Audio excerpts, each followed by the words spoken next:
मौत का purse part 4 में आपका स्वागत है। अब आगे। विवेक जब अपने फ्लैट पहुंचा तब रात के 1 बज चुका था। पुलिस ने उससे काफी पूछताछ की, पर प्रत्यक्षदर्शियों के अनुसार वो लड़की खुद ही नीचे कूद गई थी।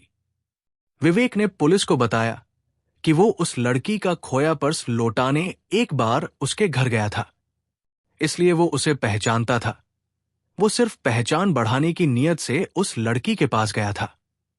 पुलिस इंस्पेक्टर आजकल के नौजवानों की लंपट प्रवृत्ति से भली भांति परिचित था। उसने विवेक को भी कुछ वैसे ही समझकर गंभीरता से नहीं लिया। मान लिया कि वो एक साधारण आत्महत्या का केस था। विवेक जब अपने फ्लैट पर पहुंचा तब वहां उसके छोटे भाई वरुण के अलावा कोमल और पूरब के दोनों फ्लैटमेट्स रोनित और सुयश भी थे। तो अनामिका की मौत हो चुकी है, मतलब ये सब तथ्य? रोनित बोला। होना तो यही चाहिए। पता नहीं, हम सिर्फ यही जानते हैं कि वो जवान लड़कों को पर्स के बहाने अपने घर बुलाती थी। फिर क्या होता था क्या पता, विवेक बोला। पर उसने आत्महत्या क्यों की? कोमल हैरानी से बोली। विवेक को अब पता था, प्रथम अंकल से मिलने के बाद, कि ये सब कुछ तंत्र मंत्र का चक्कर है। इसलिए अब ये भी पक्का पता था कि जो तंत्र प्रयोग उस पर होना था वो गलती से अनामिका पर हो गया था। उस दिन जब वो अनामिका का पर्स लौटाने गया था तो कॉपी के लिए उसका बार बार मिन्नतें करना उससे थोड़ा खटक रहा था, और उसके कॉफी पीते वक्त भी अनामिका उसके कप को ही घूरे जा रही थी। फिर जब वो फोन सुनने किचन में गई तो उसने अपना कप अनामिका के कप की जगह रख दिया और उसका कप हाथ में लेकर बैठा रहा। जब वो लौटी तो उसने ऐसा अभिनय किया मनो तभी उसका कप खाली हुआ हो, और उसे दिखते हुए उसी का जूठा कप मेज पर रख दिया। ना जाने क्या पागलपन था वो, पर अगर वो वैसा नहीं करता तो शायद उस मॉल से वो नीचे कूदता। अब वो जानता था कि अनामिका का मॉल से नीचे कूदना भी वैसी ही हरकत थी जैसे कि पूरब का कांच चबाना या फिर मयंक का लिफ्ट में सर पटकना। कहाँ गुम हो? कोमल ने पूछा। सॉरी, मुझे लगता है शायद मैं कुछ समझ रहा हूं। क्या? सुयश ने पूछा। पूरब ने सही कहा था, काला जादू। वैसा ही कुछ था। पहले मयंक, फिर पूरब, और शायद मेरे साथ भी वही होता अगर मैं सतर्क नहीं होता। विवेक सब कुछ बताता चला गया। मुझे लगता है जब अनामिका मॉल से नीचे कूदी तो उसे खुद भी नहीं पता था वो क्या कर रही है। अगर वो इतनी सारी मौतों की जिम्मेदार न होती तो मुझे उसके लिए अफसोस होता। विवेक बहुत खुश था। पिछले 1 हफ्ते बहुत भारी बीते थे, पर अब सब कुछ ठीक था। अनामिका जा चुकी थी। अब कौन पर्स प्लांट करेगा और लोगों को घर बुलाएगा? शायद अब शहर में हो रही उन रहस्यमयी मौतों का सिलसिला रुक चुका था।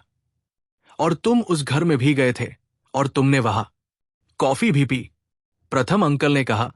विवेक एक बार फिर प्रथम अंकल से मिलने आया था। हां, विवेक ने माफी मांगने वाले अंदाज में कहा, पर यह तब की बात है जब मैं आपसे नहीं मिला था। किस्मत अच्छी थी, तुम्हारी खुराफात में तुम्हें बचा लिया, वरना कहानी बन गए होते। प्रथम अंकल थोड़ा झिझकते हुए बोले। अंकल, वो कॉफी का कप इतना मायने रखता था। पीते समय मुझे नहीं लगा कि कॉफी में कोई गड़बड़ थी, तो कप ही बदल आया, विवेक ने कहा। प्रथम अंकल थोड़ी देर सोचते रहे, फिर बोले, मेरे विचार से तो वो इस तंत्र प्रयोग की चाबी थी।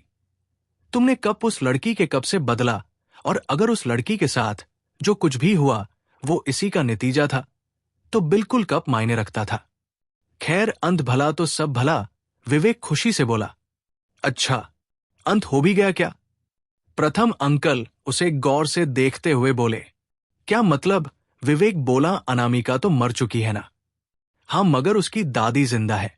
दादी से क्या, वो तो बहुत बूढ़ी थी। वो अनामिका की करतूत थी और वो मर गई, बस, विवेक बोला। प्रथम अंकल बोले, नहीं विवेक, मैंने पहले भी कहा था, एक 23 से 24 साल की लड़की इतना सब कुछ नहीं कर सकती। लोग की जिंदगी बीत जाती है इतना माहिर होने में, तो दादी को इग्नोर नहीं कर सकते।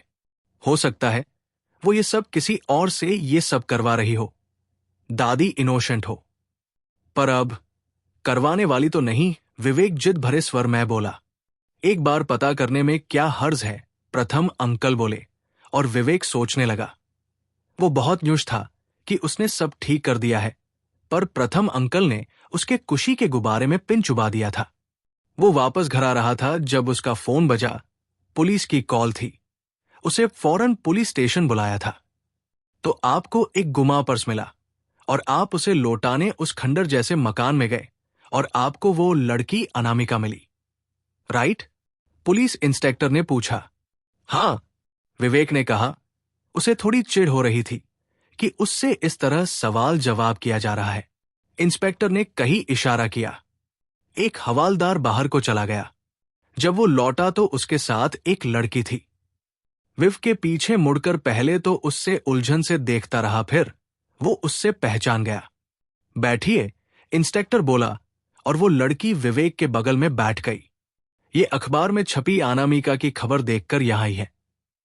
ये कहती है कि इन्होंने अनामिका को एक कैफे में देखा था जहां वो अकेली बैठी थी और साथ ही आपको भी देखा था उससे घूरते हुए। इस बारे में क्या कहना है? इंस्पेक्टर बोला। विवेक ने घूर कर उस लड़की को देखा। वो वही थी जो उस दिन अपने सोना बाबू के ना आने से परेशान थी।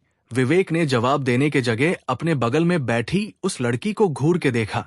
उस दिन वो उस पर लार टपकाती चली आई थी, पर विवेक ने उसे भाव नहीं दिया था। वो वैसे भी कभी लड़कियों को भाव देता ही नहीं था। और ये मोहतरमा भगवान जाने जिम्मेदार नागरिक होने का कर्तव्य पूरा कर रही थी या उस दिन की भड़ास निकाल रही थी।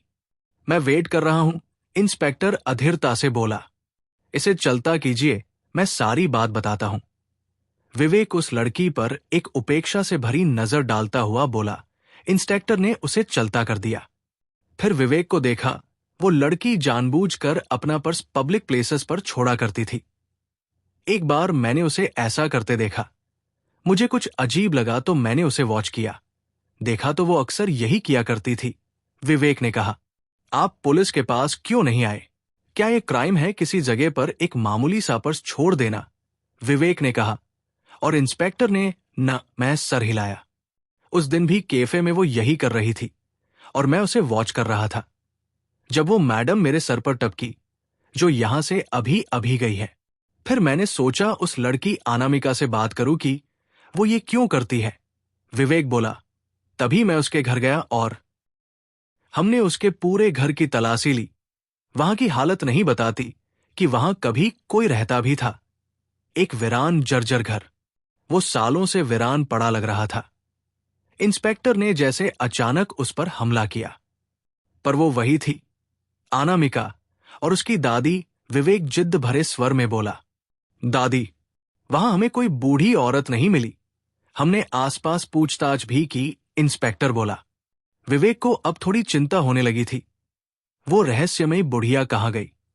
इंस्पेक्टर उसे एक टक देख रहा था। आपको वहां कुछ भी नहीं मिला? अरे मैं सचमुच गया था वहां। मेरा दोस्त मयंक भी गया था। जिंदा होता तो बताता, विवेक ने फंसी हुई आवाज में कहा। मैंने कहा ना, वो जगह रहने लायक तो किसी भी लिहाज से नहीं थी। झाड़ झंखाड़ से भरा बगीचा, घर के अंदर भी सब अस्त व्यस्त और बेसमेंट में। वहां बेसमेंट भी है? विवेक ने चौंक के पूछा। हां, और वहां हमें बहुत अजीब चीजें मिली। मरे हुए जानवर और इंसानी हड्डियों के अवशेष। इसके अलावा अजीब से यंत्र, राख, पक्षियों के पंख, ईंट, कोयला। ऐसा लगता है मानो वहां झाड़ फूक होता रहा हो। मैं समझ नहीं पा रहा कि ऐसी जगह कोई दो औरतें कैसे रह सकती है। अब विवेक का गला सूखने लगा था। वो क्या करे? पुलिस को सब बता दे क्या? ये इंस्पेक्टर उसकी बात मानेगा? कैसी दादी है मिस्टर विवेक, जो अपनी पोती की बॉडी तक क्लेम करने नहीं आई। इंस्पेक्टर उसे घूरे जा रहा था। विवेक हड़बड़ा गया, पर वो अनामिका। विवेक ने बोलना शुरू किया। कोई अनामिका नहीं है। इंस्पेक्टर ने अब सबसे बड़ा बम फोड़ा। उसका नाम मेघा गुप्ता है और वो यहां की है भी नहीं। क्या? विवेक चौंकता हुआ बोला। वो एक स्ट्रगलिंग एक्ट्रेस थी। हीरोइन बनने की चाहत में वाराणसी से भागकर यहां आई थी। वाराणसी से? पर उसकी दादी। इंस्पेक्टर उसके बाद काटता हुआ बोला। दादा है, दादी है, माँ बाप, छोटा भाई सभी हैं। पर जैसा मैंने कहा, वाराणसी में उसका पूरा परिवार है। वहां उन सब ने अपनी बेटी के तौर पर उसकी पहचान की है। विवेक बुरी तरह चौंका। उसे याद आया जो अनामिका ने कहा था, मम्मी, पापा और छोटी बहन की डेथ हो चुकी है। मैं दादी के साथ अकेली ही रहती हूं यहां। अब तक तो उस अनामिका और उसकी दादी ही बहुत रहस्यमय लगते थे, पर यह नया रहस्य क्या माजरा था? मैंने तो आपको शुरू में ही क्लीन चिट दे दी थी, फिर आप झूठ क्यों बोल रहे हैं? इंस्पेक्टर बोला। सच बोलूं तो आप यकीन कर लेंगे, विवेक मरी आवाज में बोला। इंस्पेक्टर शांत रहा। सही समझा आपने, वहां झाड़ फूंक नहीं बल्कि अजीब किस्म का तंत्र मंत्र होता था। अनामिका या जो कोई भी वो लड़की थी, वो लोगों को उन छोड़े हुए पर्सों के जरिए फांस कर उस घर में ले जाती थी। उन्हें चाय कॉफी से नवाजा जाता था और फिर उन सबकी बहुत अजीब और रहस्यमय मौतें हुई। पहली नजर में तो सब आत्महत्या लगती थी, पर कोई कांच चबा के तो आत्महत्या नहीं करता ना। मतलब, इंस्पेक्टर बोला, कोई अमूमन कितनी बार अपना पर्स भूल आता है, वो भी कोई लड़की जिसे लौटाने के लिए आज के छिछोरे मचल उठे। आपकी बात का कोई सबूत है? इंस्पेक्टर बोला। नहीं, ये तो आपका काम है, विवेक तपाक से बोला। सबूत ढूंढना, आधार ढूंढना। इंस्पेक्टर उसे घूरने लगा। मुझे जो पता था मैंने आपको बता दिया। अब अगर आपको कुछ और नहीं पूछना तो क्या मैं जा सकता हूं? इंस्पेक्टर ने हां में सर हिला दिया। उसके पास कोई वजह भी नहीं थी विवेक को रोकने की, और उसका अनुभव उसे बता रहा था कि विवेक सच बोल रहा था। विवेक की बातें आसानी से गले नहीं उतरती, और यह भी सच है कि पिछले कई दिनों, या कहना चाहिए सालों में, बहुत सी अजीबों गरीब रहस्यमय मौतें हुई तो हैं। और जैसा कि विवेक ने कहा, कोई कांच चबा के आत्महत्या नहीं करता। विवेक पैदल चला जा रहा था। उसका दिमाग जैसे सुन्न हो गया था। एक लड़की पता नहीं कब से लोगों को लुभाकर मौत के जाल में फंसाती थी, जिसका काम ही यही था, यहां वहां पर प्लांट करना और हराने वाले को चाय पिलाना, और वो खुद का नाम अनामिका बताती थी, जबकि वो कोई और निकली। वो एक बार फिर अनामिका के घर पर था। पुलिस ने अपनी छानबीन कर ली थी। अब घर लावारिश पड़ा था।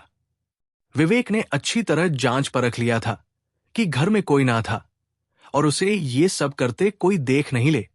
वैसे भी वो इलाका जरा सूना ही था। हर तरफ देखते वो खामोशी से अंदर दाखिल हुआ।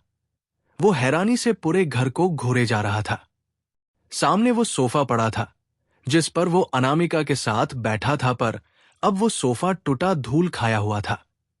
बाकी का घर भी अस्त व्यस्त था, जहां बुनियादी सुविधाओं के सामान भी नहीं थे।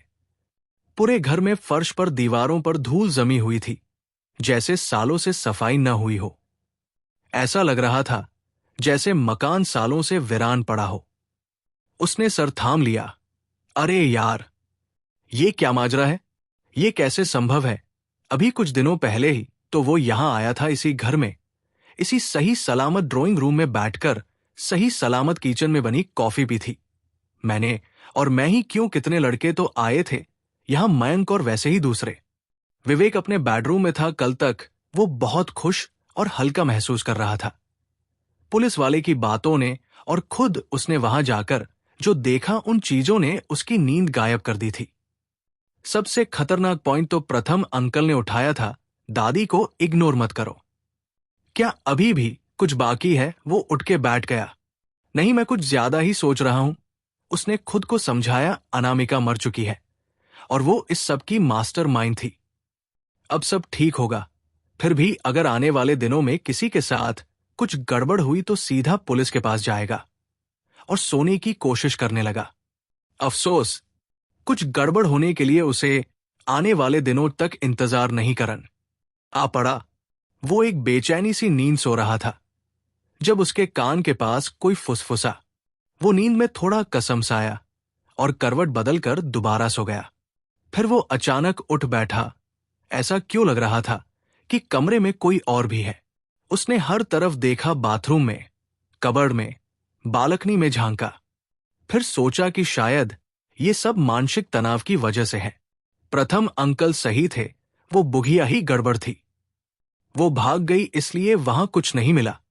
सोचता हुआ वो दोबारा बेड पर गया, सर तक कंबल ओढ़कर और करवट बदल के लेट गया। तभी उससे महसूस हुआ उसकी ब्लैंकेट में कोई है। डरते डरते वो पलटा और सदमे के मारे उसकी आवाज घुटकर रह गई। उसके ब्लैंकेट के अंदर उसके साथ कोई और भी था, कोई लड़की जिसकी पीठ उससे महज 6-7 इंच ही दूर थी। वो दूसरी तरफ मुख किए बड़े आराम से सो रही थी, जैसे हमेशा ही वहां सोती हो। पर ये कब आई? एक पल पहले तो नहीं थी। वो समझ गया था कि वो लड़की सामान्य नहीं थी। और फिर एक चरमराने की आवाज हुई, जैसे कुछ मरोड़ा जा रहा हो। और देखते ही देखते उस लड़की का सिर्फ सर पूरी तरह घूमकर उसकी तरफ हो गया, जबकि पीठ अभी भी उसकी तरफ ही थी। विवेक, जो अब तक पत्थर का हो चुका था, उसने उसे साफ पहचाना। वो वही प्रेत था। उसका आधा चेहरा तकिए में छुपा हुआ था और बाकी का आधा उसे घूर रहा था, जिसमें उसकी खाली आंखों का कोटर दिखा। उसके चेहरे से कुछ ही इंच दूर। कुछ पल तो सदमे ने निगल लिए। फिर जैसे वो संभला और भागने की कोशिश की, वो उलझकर फर्श पर गिर पड़ा। ब्लैंकेट भी उसके साथ नीचे आ गया। उसने हड़बड़ाकर देखा तो वो गायब हो चुकी थी। दोबारा उसके कानों में तीखी फुसफुसाहट हुई। वो हड़बड़ाकर उठ बैठा। कौन? उसने लाइट का स्विच ऑन किया और कमरे में चारों तरफ देखा। अभी अभी कोई कुछ फुसफुसा के बोल रहा था। वही फुसफुसाने की आवाज फिर आई। साफ समझ में नहीं आ रहा था, पर कोई कुछ बोल रहा था। अब आवाज बाहर हॉल से आ रही थी। वो उठकर हॉल में आया, जहां हल्का अंधेरा था। उसकी नजर सामने दीवार पर पड़ी। ओ नहीं, फिर से नहीं। सामने वही भयानक लड़की खड़ी थी। उसका दिल मानो उसके गले में आकर धड़कने लगा। वही भयानक रूप, राख जैसा शरीर जिस पर बहुत से घाव थे, जिनमें से काला खून बह रहा था। लंबे स्याह काले बाल शरीर से चिपके हुए थे। वो विवेक की तरफ पीठ करके खड़ी थी और दीवार से सटी हुई थी। विवेक ने देखा कि वो एक हाथ से दीवार पर कुछ खुरच रही थी। विवेक ने जोर से सांस खींची। वो लड़की रुक गई। वो पलटी और विवेक को घूरने लगी। विवेक को लग रहा था उसका दिल फट जाएगा। तब उस लड़की का मुंह भयानक रूप से लंबा खुलता गया और वो भयानक आवाज में चीखने लगी। वो चीख जो सिर्फ विवेक सुन सकता था और कोई नहीं। वो दोनों हाथों से अपना कान दबाकर जमीन पर बैठ गए। अचानक चीख रुक गई। वो लड़की गायब हो गई। विवेक उठकर खड़ा हुआ। वो पसीने में भीग चुका था। उसका दिल अब भी पसलियों के नीचे धाड़ धाड़ बज रहा था। वो दीवार के पास पहुंचा। क्या ये कोई भयानक सपना था? क्या वो सचमुच आई थी?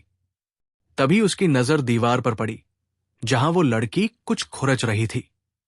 विवेक ने आगे बढ़कर गौर से देखा और हड़बड़ाकर कई कदम पीछे हट गया। वो दहशत से दीवार को घूर रहा था, जहां लिखा था 3 दिन। इसका क्या मतलब? और अचानक ही उसकी नजर घड़ी पर पड़ी। 3:15 हो रहे थे।